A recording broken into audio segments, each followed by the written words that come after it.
Okay, I think we're gonna get started. Can everybody hear me okay, or do I need to use the microphone? You're okay. You a little louder, you're saying? Okay, I'll use the You're microphone. okay. I'll use it just in case. My sister says I'm really loud, so. Is that better? Can everybody hear me better? Yes. Yeah, okay. So we'll go ahead and use the microphone. Today we're gonna talk about women's health. We're gonna get into what I call the BBIs, which are the boring but important. And then we're also gonna zoom out and take a look at things that are important from a perspective of women's health that you may not think of firsthand when thinking of women's health. Women's health is more than just checking your cholesterol, getting your mammogram. It's about the whole body happiness, whole body, whole life happiness. So if you're miserable, it doesn't matter if your cholesterol number is perfect. That's not a good life. If you're in a terrible relationship, it doesn't matter if you had a salad for lunch. You're not having a good time. So we're gonna get a little more into that and how you, all as individuals, can check how you're doing and rank yourself. But before we talk about you, let's talk about me. And more specifically why I'm qualified to talk to you about this. So some of you might recognize me from the mammo department. I've been over in radiology for 19 years. I've been in mammography for 17 years. I've been a mom for almost 18 years, which is really weird because he's getting older and I'm not, so I'm not really sure what's happening with that. That's good. I have 3 kids of my own and 3 stepkids, so I live like the Brady Bunch. I am very busy all the time. I have been a health coach for the last, health and life coach for the last 2 years, so that's a lot of fun. Also another qualification. And I'm also a motherless daughter due to poor health decisions. And I have also been a woman for all of my 37 years. Don't let these cheeks fool you. I am almost 40.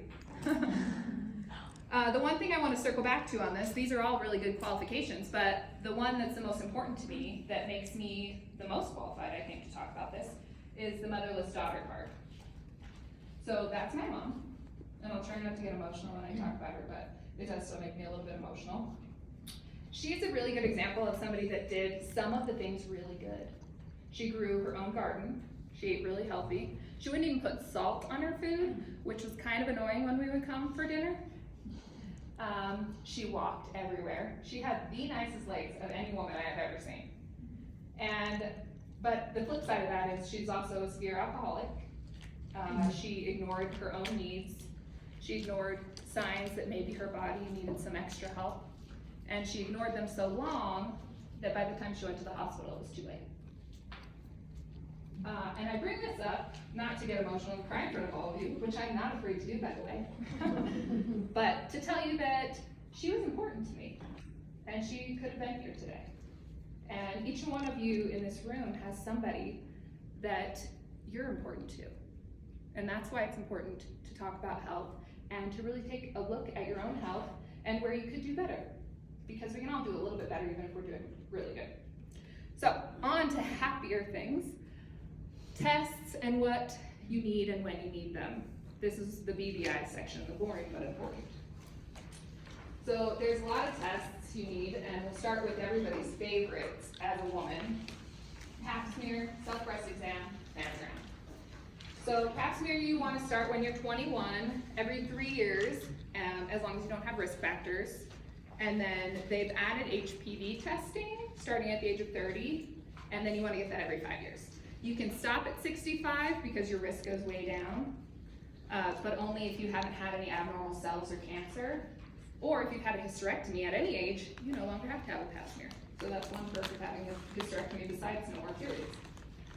Self-breast exam, it's not really a test, but it's definitely something you should be doing for yourself. I did bring some shower cards that were on that table back there. There wasn't a lot of them. So I brought what we had, and we'll order some more in the mammo department if anybody didn't get one and wants to get one. But they're waterproof cards. You can put them in your shower, and they have little punches for each month. So each month that you do this, you can punch that month out and you know that you've done it so that you don't forget.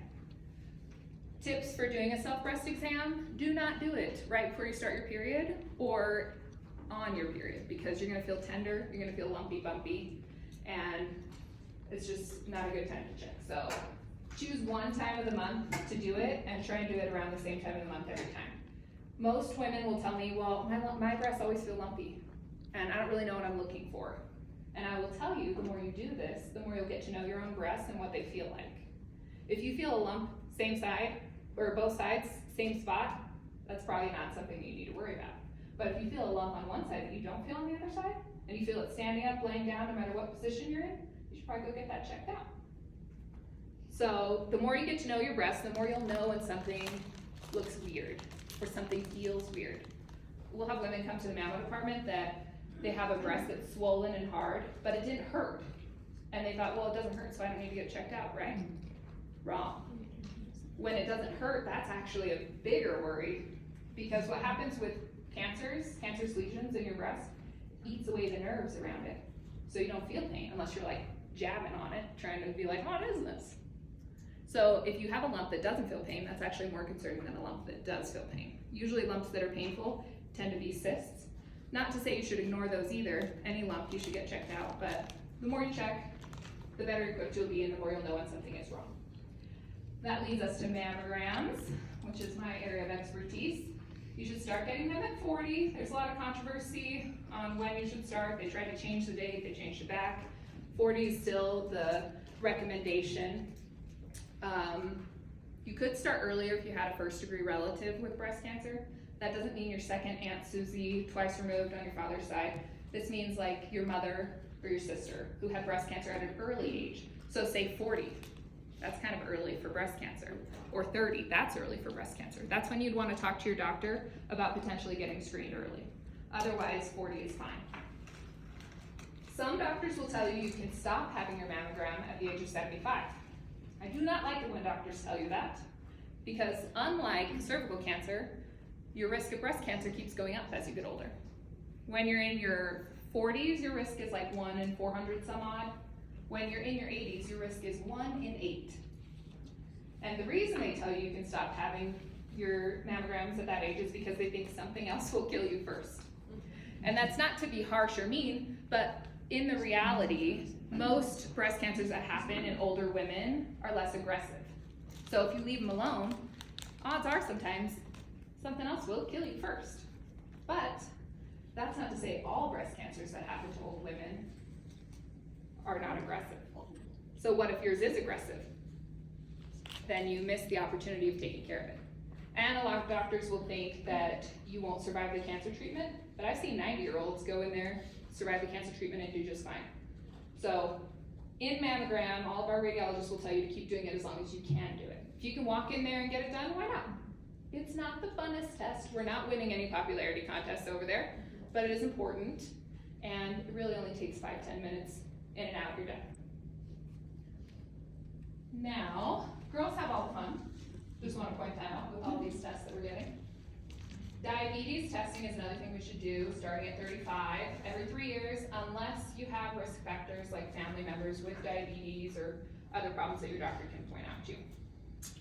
Skin cancer screening. You should be checking your own skin, looking for weird moles or things that are irregularly shaped or colored at starting, as old as as young as you can, really. The official standing is, I think, 20. What did I say on here? 25. But I tell my teenagers to check their skin. So, dermatologist starts at 40, and they check you too, and just make sure every year. Better safe than sorry, melanoma is a thing that has been occurring more and more in recent years. Cholesterol, this is a weird one that women don't think to get checked, but you really should. And you should start at the age of 45, as long as you don't have risk factors. And then if it's normal, you just repeat it every 3 years, or 5 years, I mean. Lung cancer, this one's only important if you smoke or you used to smoke. It's just a quick CAT scan of your lungs to check and make sure that you don't have any lesions in your lungs. Then bone density, a lot of women will pair this one with their mammogram. It's the easiest test you can possibly have done. You lay on a table, it takes 10 minutes. No needles, no contrast, no nothing, you just lay there and scan it. If you're a tiny little woman, you want to start at the age of 50, because when you're small and your bone structure is small, your risk for osteoporosis is actually higher. If you don't have that problem, then you don't have to start until you're 65. But then you'll do it every 3 years unless you're on cancer treatment or treatment for osteoporosis. Hearing, you should start getting hearing every 10 years until the age of 60. Once you reach level 61 is what I'm gonna call it, like a video game, you've reached level 61, then you become very popular and they wanna see you every year. Eye exam is the same. You'll start at 18 every 2 years until you're 60, and then when you're 61, man, you are just winning popularity contests left and right, and they want you in there all the time. Colon cancer. This is another one of everybody's favorites. There are other tests you can get done. You should start at 45 to 75. You can get a CAT scan, a stool test, lab work, but the golden standard for checking for colon cancer is the colonoscopy. I know it's not a good time. You become very good friends with your toilet, but it is important. And you should do that every 10 years. Now, the annual checkups is the one where a lot of women say, well, I feel fine, so I'm not gonna go do that. And I would urge you to do that because there are things that sometimes we don't realize we should be paying attention to, or that is a problem or has gone awry, that your doctor might ask you about. He's gonna check your blood pressure. He's gonna check your oxygen levels. He might wanna do lab work or be concerned with your weight. And he might ask you a question and you say, well, no, that hasn't happened to me in years. And he's like, well, that should be happening to you regularly. And then you're like, oh, well, and you wouldn't have known that had you not gone to the doctor. So annual checkups are important. Now we're gonna talk about the fun stuff. This is the Circle of Life tool. You guys should have a copy of that. And I want to take this moment to just thank Nicole in the back there for printing all of this stuff up and designing the little papers back there. She did a really good job. So thanks, Nicole. So this is an example of a finished Circle of Life tool. I don't like that they put the dots on the lines here. I like the dots in the middle of the pie, but you guys can do whatever you want, whatever makes you happy, okay? So all of these areas contribute to your health and whole body happiness. Now you may say, well, that doesn't make any sense. How does my creativity affect my health? How does my career affect my health? We're gonna get into that because I promise you, it is all connected. There are blank ones of these too for you guys. This is how you rate yourself to see where you score on the Circle of Life. So for each section of the pie, you're gonna put a dot. Now let's say you cook at home every day, you're doing awesome at that, your dot's gonna be closer to the outside of this circle. If you don't cook, you hate cooking, you never wanna cook ever again, and for the rest of your life, your dot's gonna be closer to the middle of the circle. And then you make a little tool, or make a little shape all the way around, and that shows you where you are. And then what you'll do is you're gonna work on the lowest section, maybe the lowest two, and that's tops. You do not wanna work on all of the lowest scores at once, because what will happen is you'll get overwhelmed, and then you'll stop doing everything, and then nothing changes. So you start with the first one or two, and then when you get those down, you feel like you have a good grasp on those, then you can start adding in other ones, or retest yourself and see, because sometimes just working on one or two will magically bring the other areas up without you even trying, because they're all connected. So one thing I want to touch on, we women have a tendency to put everyone else in front of us. Our kids, our spouses, our dogs, everybody comes first. If there's anything left over, then maybe we will deal with our own health, our own happiness. The first time somebody called me selfish, I cried. I pride myself in doing things for other people, and that hurt my feelings. But I had a good long think about it, and I was like, you know what? Everybody else gets to be selfish. Why don't I get to be selfish? And the more I thought about it, the more I started to realize being selfish is not a bad thing. We have made it a bad thing, but it's not a bad thing. If you aren't putting yourself first, who is? No one. You have got to put yourself first. Otherwise, you have nothing left to give to anybody. You spend all of your energy giving to everybody else, then you end up sick, out of energy, and if we're honest, resentful that I've done all of these things for everybody else and nobody has done anything for me, and now I'm burnt out and sick and nobody's taking care of me. Because you didn't put yourself first. It's okay to put yourself first for an hour a day, for an hour a week. You have to. Otherwise, you end up not taking care of yourself, sick, sad, and resentful that you had to take care of everybody to begin with. And I want to point out that it is never too late to start. I'll have ladies tell me sometimes when I talk about this, I'm 85, what do I care? What do I care what my health is? What do I care if I'm, why should I change things now? People are living to be 100 and living in good health at 100. You could have 15 years left. Do you want those 15 years to be healthy and happy? Or do you want to be miserable in those 15 years? Because this is your face, this is your body forever. Nothing that you do or say is going to change that. You get to decide if it's home or if it's jail cell. If it feels good or if it feels bad. You get to decide that. And you get to make the little choices that add up every day to take you either to better health and better happiness or to poor health and unhappy. So, first section of the pie we're gonna talk about is your health. These are the tests that we just talked about. Did you get your mammogram? Have you had your cholesterol checked? Do you feel like you have energy? Do you feel like you're not sick? It's the absence of illness, essentially. Now, the things that affect your health in this capacity the most are probably food and movement. Those are the two areas in the pie that are going to affect this area the most. Not to say that the other areas won't affect it, but a lot of doctors or nutritionists will tell you, 75, 25, like 75% should be what you're focused on with food, and then the other 25% is movement. In my experience, I can be working out till the cows come home and nothing changes if I do not change my diet. I can be, and on the flip side of that, I can be eating really good and not working out at all and feel fine. So for me personally, and everybody's a little bit different, but for me personally, it's like 90-10. If everything falls apart if I'm not eating good. But everybody's different, and you have to figure out what that percentage is for you. Physical activity. Your body was made for movement. Now, we spend a lot of time sitting and not moving, and that really ends up having a poor effect on our bodies. I'm not telling you that if you don't work out at all, that you should sign up for a marathon tomorrow, okay? Don't do that, you'll hurt yourself. Start slow and do something you enjoy. If you hate cardio, don't do cardio, because then it's gonna feel like a punishment. And movement shouldn't feel like a punishment. It should feel like something that makes you feel strong and, like proud of yourself afterwards. If you like to lift weights, lift weights. If you like to do yoga, do yoga. Whatever the thing is that you hate doing, you don't have to do that. Now, if you're the person that's gonna tell me you hate doing every form of exercise and you don't wanna do any of them, well, then you're gonna have to just try different ones until you find what works for you, or get less attached to how much the exercise sucks and pay more attention to how good you feel afterwards. I'll tell you this, I have never once regretted doing a workout. This morning I hurt myself, and I still didn't regret doing that workout. But I have regretted not doing a workout.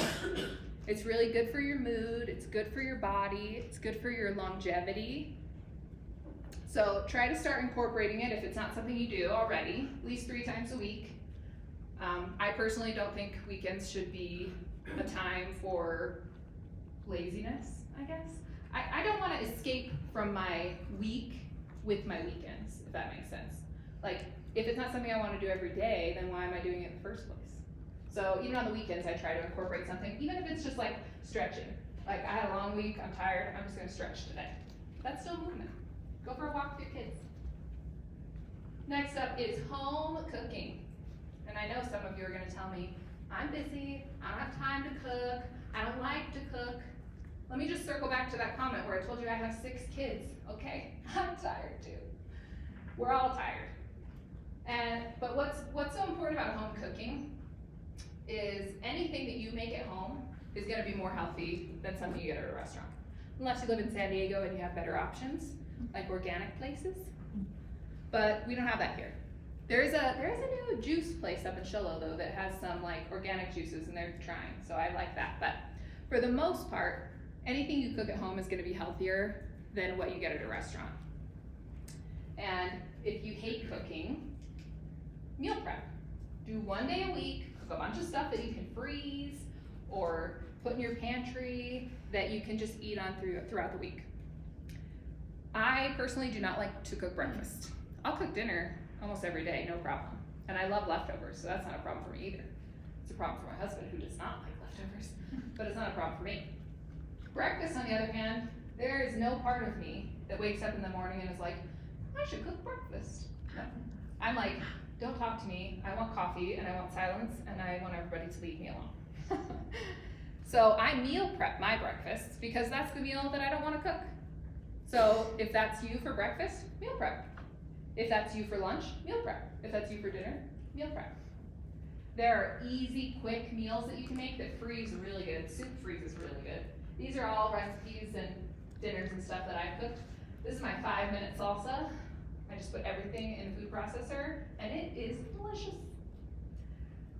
So make it easy. It doesn't have to be hard, and for the love of God, people, if you hate salad, don't eat salad. This is not about being perfect and doing what society tells you is healthy. It's eating foods that you know are good for you, that you also enjoy. You don't want it to feel like a punishment. Eating healthy should not be a punishment. My kids are always like, oh, you're on a diet? I'm like, no, I'm not on a diet. I just eat good, and I like what I'm eating. Often, actually, I walk around with my food and I'm eating it, and I'm like, you guys, I am not suffering. I just want you to know. And they look at me like I'm crazy because, let's be real, I am a little bit crazy, but I have a lot of fun with it, so that's fine. If you are interested in my breakfast, this is a recipe I meal prep. I do chia seed pudding. If you're a texture person and you don't like tapioca pudding, this maybe is not going to be your jam. And maybe you should do overnight oats instead, because this has like kind of a funky texture that not everybody likes. You guys can take a picture of this with your phones if you want, or there's all kinds of recipes on Pinterest, online, everywhere for this, or overnight oats, or all kinds of healthy, fast meals that are easy to make. Next up, home environment. Now, how does your home affect your health? Besides, like black mold being in your house, obviously that would not be good for you. Well, does anybody here ever had a friend or a relative that was like a hoarder or like really messy? Yeah? And how would you feel when you go into their house? You wouldn't go in and be like, wow, this seems like a good place to relax, right? No. You'd feel kind of like, ugh, I don't want to touch anything. Where can I sit? You want to have a yard sale? I'll help you. So your home environment really does have an effect on your mental health. If I sit down to write something in my office and my office is a mess, I am not focused. I'm looking at all of the things that I need to do and it is bothering me. So if you clean up your spaces, you'll be able to focus, you'll feel better, you'll feel less stressed. And having just nice, beautiful spaces in your home that just feel good, everybody deserves to just feel good, you know what I mean? Like, have a spot where you can just go and like, oh, this is nice. I have a friend who's really good at interior decorating, and every room in her house, I'm just like, oh, this just feels so good in your house. It's a real thing. People think that this is like feng shui is made up. Like, that's make-believe, that's witchcraft. No, it is real. Relationships. I'm not just talking about romantic relationships here, friendships, family members. There's a lot of talk about like, you don't have to be, you can cut people out of your life if they're not benefiting you, which a lot of people have a hard time doing. Like, if you're mom and you do not get along, the answer may not be to just like, bye mom, I'm never speaking to you again.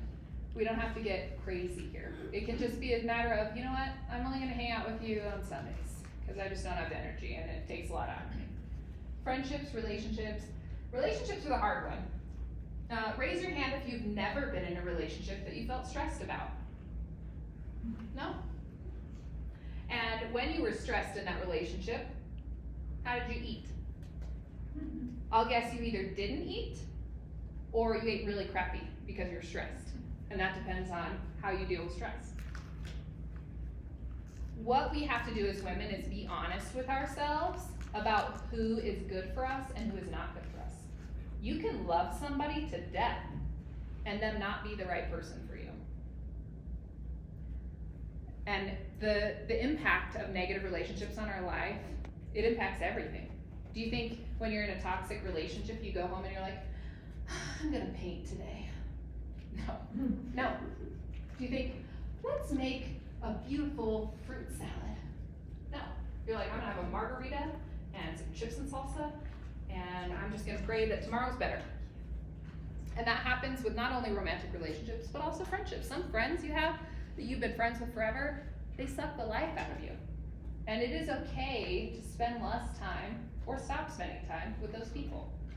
You have to do what's right for your own health. So pay attention to how you feel around those people. You can crowd out those relationships, so you don't have to cut them off completely if you don't want to, unless of course they're a relationship and they live in your house, in which case that might not work out so well. But friendships maybe like that aren't super, you don't feel really great around them, you can start inviting other people that you do feel good around, and it sort of crowds them out. And what happens is that person starts to feel less comfortable around you and these friends, so they stop coming around on their own. You don't have to break up with them, they just leave. It's that expression, it's kind of a harsh expression, but the trash takes itself out. When you level up, the people that are not aligned with you, they will leave without you having to ask them to. Because your health and your happiness is gonna make them uncomfortable, because they're no longer on that same level.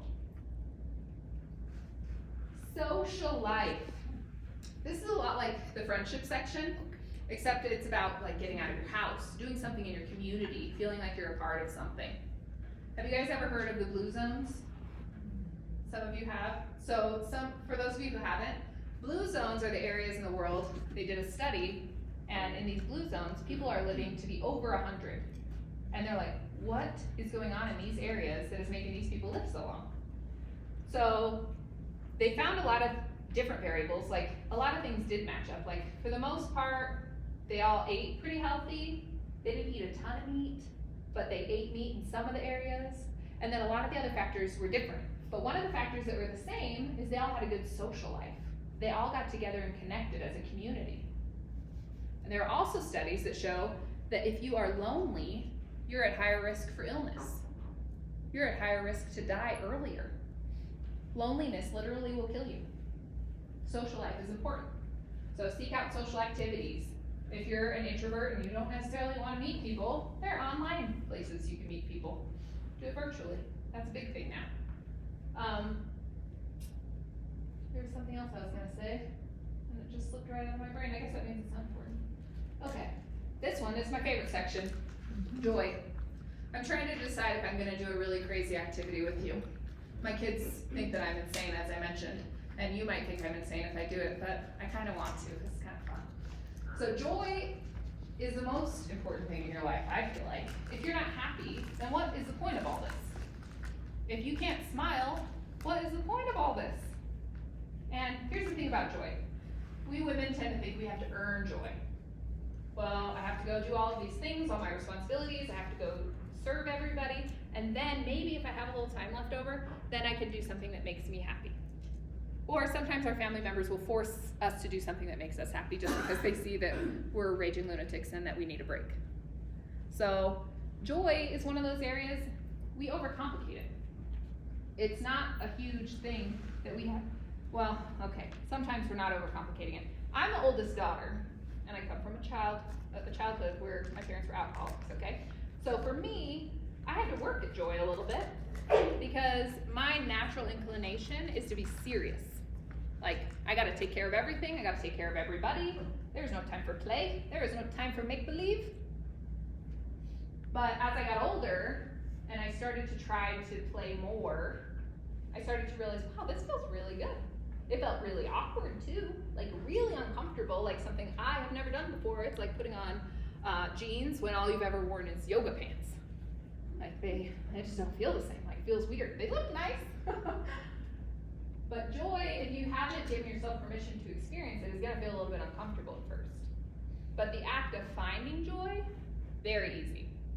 I like to do what I call joy snacks. So my favorite joy snack right now is driving through rain puddles. I don't know why, but if there's a big rain puddle and I drive through it with my car, something about that just makes me so happy. It's like the dumbest little thing where you just splash up the side of your car, I'm by myself and I'm just giggling, laughing, because it just makes me so happy. And I guarantee there are little things like that for each of you that will make you happy and just bring you this little moment of joy.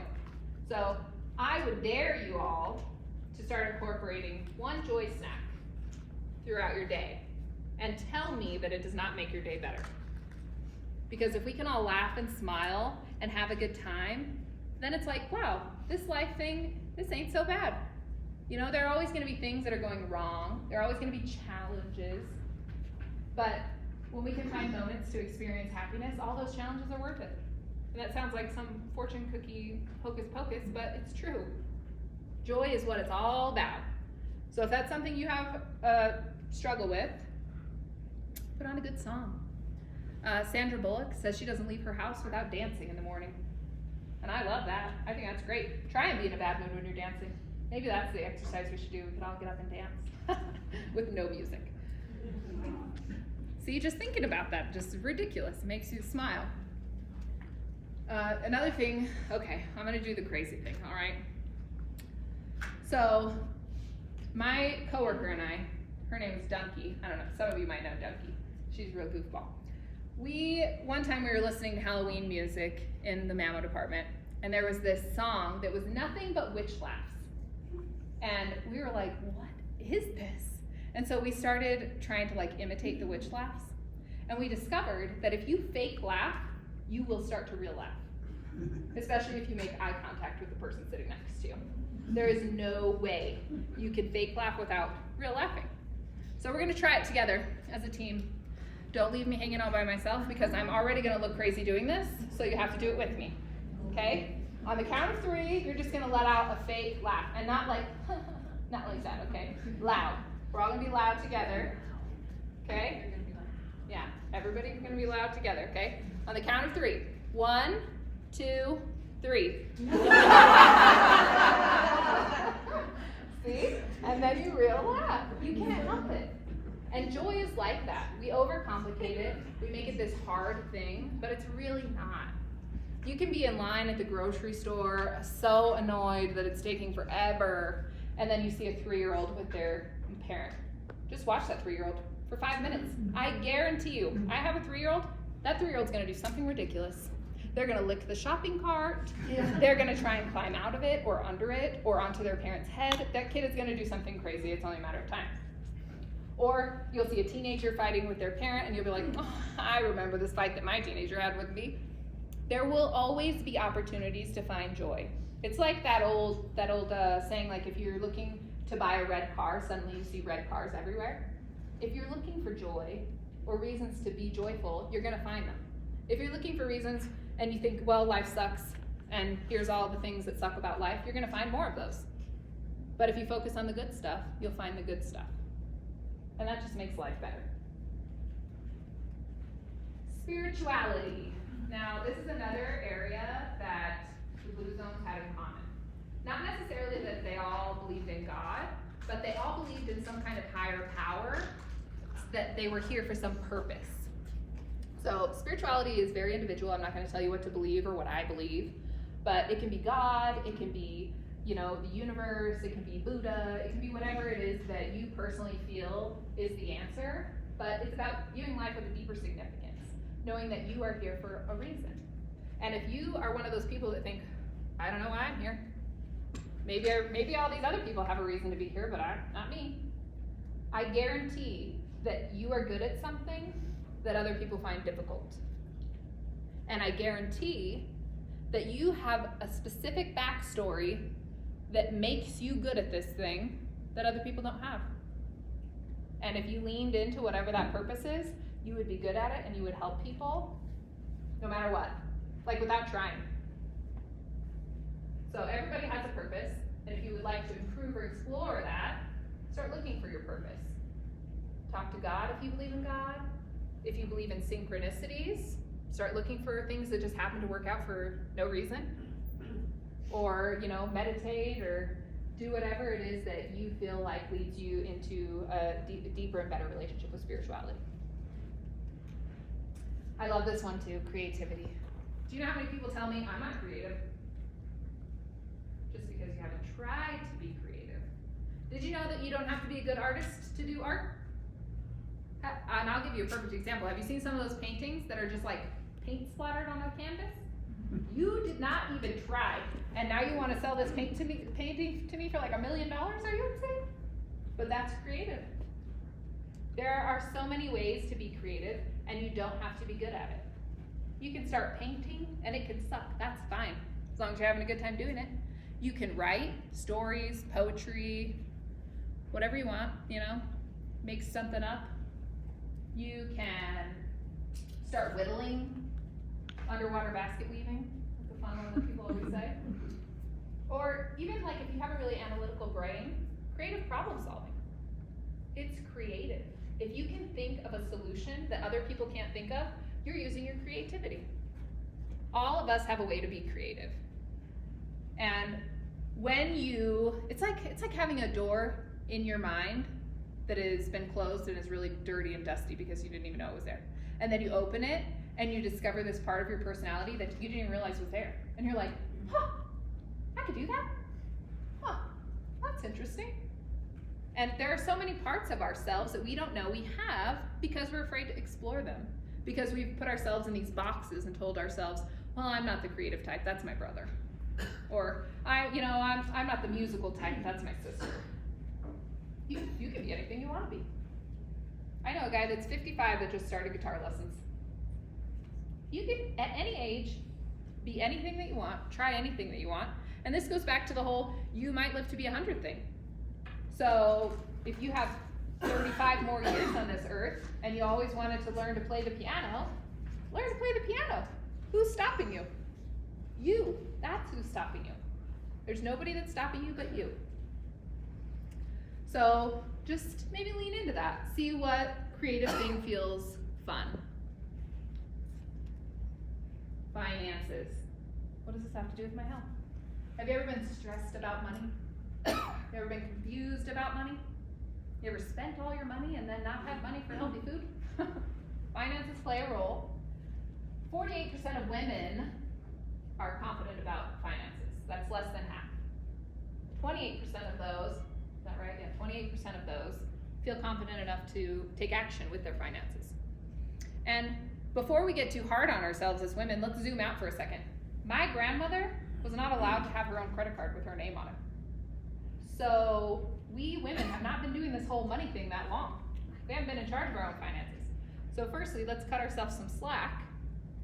But then also, if it's something that you've been stressed about or that you're not good at, there are so many resources available nowadays. There's a ton of women online that have learned about finances that are trying to teach other women finances. You can find videos on YouTube, you can find books, you can learn about investing. There are a ton of things, and it's gonna be one of those things that for most people feels uncomfortable because it's not something that we're used to. But lean into the discomfort, because just because it's uncomfortable doesn't mean that that's like a warning sign. Don't go down this path, this is uncomfortable. No, if you're uncomfortable, it's actually a good sign. That means you're doing something you haven't done before, and you're gonna learn something, and there's gonna be some big reward at the end of that. You're gonna feel good about yourself if you just brave through that uncomfortable path. Career. This kind of has to do with finances, but career is more than about money. So most people spend more than half of their waking hours at work. Now, this is a really good example for me because I worked full-time in the mammo department for 16 years before I said, that's it, I quit. And then they said, you can't quit, we need you. So I still work Mondays. But when I'm not working at the hospital, I'm working on my passions. I'm writing books, I'm doing speaking gigs, I am health coaching and life coaching because that's the things that make me happy, that I feel like that's my purpose on this earth. Like I can help people with that. And mammogram's a good job. Like I love working in there and I love seeing all the people and interacting with all the patients. I love that, but that's not my purpose. And I can do some of my purpose within the mammo department, but that's not what I'm here for. This is what I'm here for. And to write and to help people. And if you are in a job that you love, but maybe you don't feel super fulfilled, look for areas that you can fulfill yourself in that role. Like maybe you need to be on a committee. Maybe you need to, help with recruiting or the interviewing process, or come up with creative solutions for the things that suck in your department. If you hate your job, I'm not telling you to quit. Nobody come for me. Administration, do not come yell at me. I did not tell everybody to quit.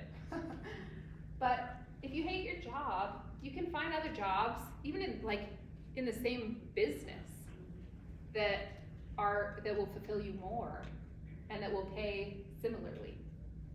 Now, for me, I took a big pay cut because mammograms, creative writing, those two do not line up on the financial pay scale. But it was worth it for me because I just couldn't ignore that feeling anymore, like that I'm meant to do something else. So I urge you to take an honest look at yourself, how you feel about your job, and if you hate it, do something else. Or if you love it or you like it, but you're maybe losing your zest for it, look for ways that you can make it better, that you can make it more fulfilling. Education. Now, besides being a crazy person, I am a nerd. I love to learn. I was the kid in school that liked going to school and liked coming home and doing my homework. I got good grades. My siblings did not like school and did not like getting up. This is my sister here in the front row, and she'll be the first to tell you she was not a fan of school. But as you get older and you learn to embrace learning, you discover things about yourself. You discover you could do things you didn't think you could do. And you discover different ways of thinking that you didn't even know were a thing. Sometimes I'll read a personal development book and I'll go, whoa, how do people not know about this? How did I not know about this? It makes so much sense. And we do that all the time. We just live with the status quo and we don't seek out any new information.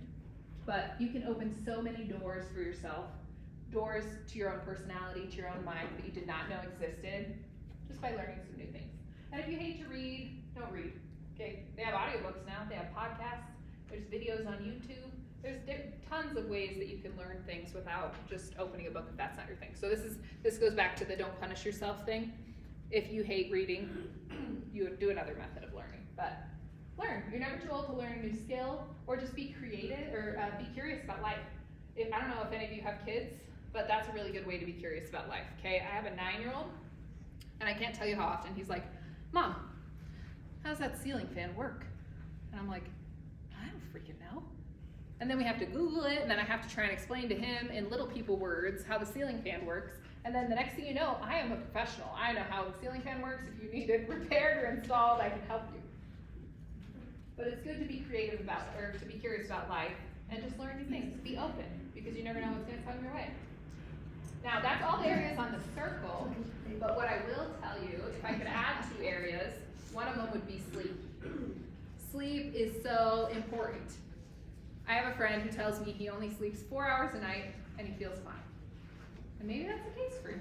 But if so, you are odd. And I don't mean it in a good way. So, if you don't sleep good, how do you eat the next day? Do you want to eat a salad? No. You want to eat greasy food or sugar, something that's going to give you like a little boost. And then if you eat bad, how do you feel throughout the day? Kind of more tired, right? So then you got to eat more bad stuff to boost you back up, or have another cup of coffee or a Red Bull. And then the cycle continues. And then you don't sleep good because you didn't eat good. And then you're short-tempered with your family because you're not sleeping well. And then you're not making time for any of your creative pursuits or learning or joy or socializing or your friends. So they're all connected. And sleep is a really important component of that. So ways to improve that: create a sleep routine, do the same thing every night so that your body knows, okay, we're about to go to sleep. Sounds like a silly thing, but your body really will get used to it and it will start to fall asleep easier. The most unpopular thing I'm going to tell you is no screens an hour before bedtime. And if you tell me, well, I like to watch my TV shows until I get sleepy, or I like to scroll Instagram until I get sleepy, you're going to get sleepy eventually, but what those blue lights are doing is stimulating your brain and saying, sunlight, sunlight, sunlight, time to be awake, time to be awake, time to be awake. So even if you do sleep, you're not going to sleep well because your brain still thinks it's time to be awake. So if you're not willing to give those up, I'm not your mother, I'm not going to tell you what to do, but I would encourage you to buy blue blockers because that will help cut down the blue lights and could help you sleep better. Have a dark bedroom. You could do sleep meditations or white noise machines. There's a lot of things you can do when you start kind of digging into it to improve your sleep. The other thing is stress. If you are stressed constantly, it can lead to high blood pressure, heart disease, stroke, obesity, diabetes, your kids crying.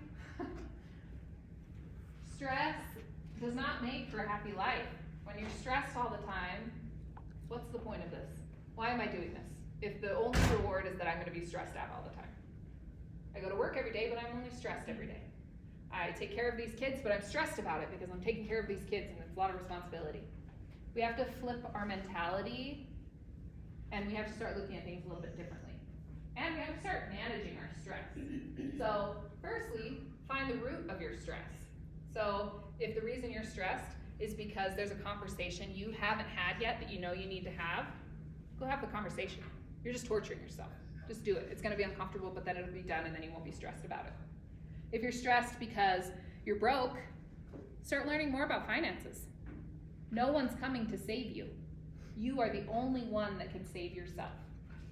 So whatever this area is that's stressing you out, if it's because your partner treats you like crap, you gotta be honest about that. You gotta address it. If it's because you have a lot on your plate, I guarantee you there's some of those things you can take off your plate.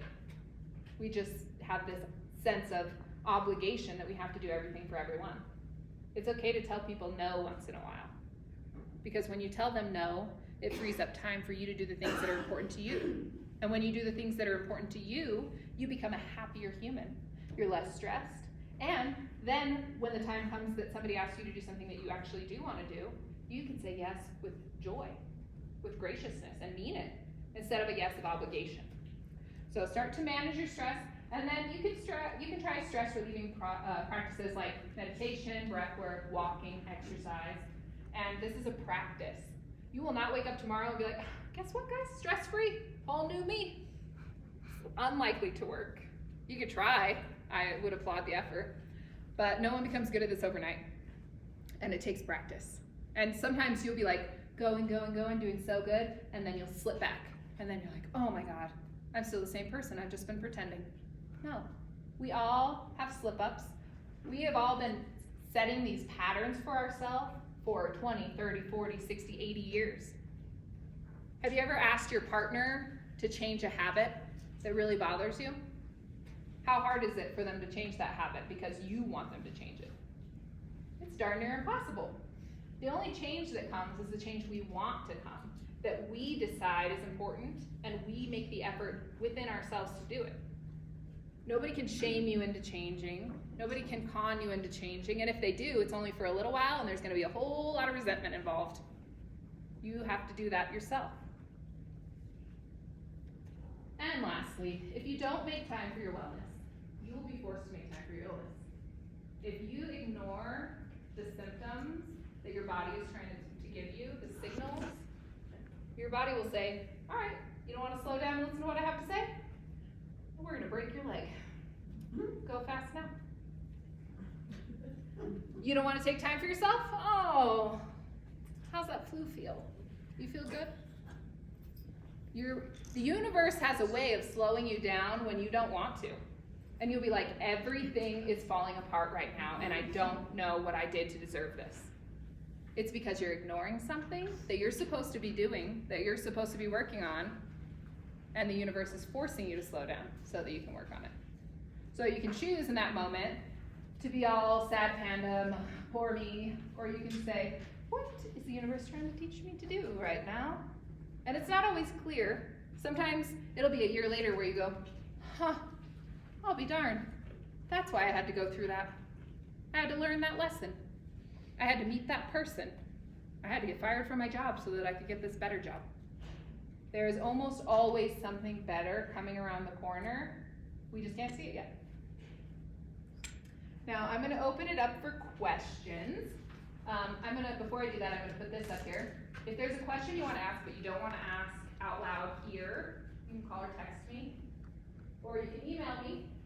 And if you wanna follow me for any, fun recipes or little tidbits wisdom that I like to put out on social media. I'm on all my social media apps at Solly Roden, and that's my profile picture, so you'll know it's me. So with that, does anybody have any questions about tests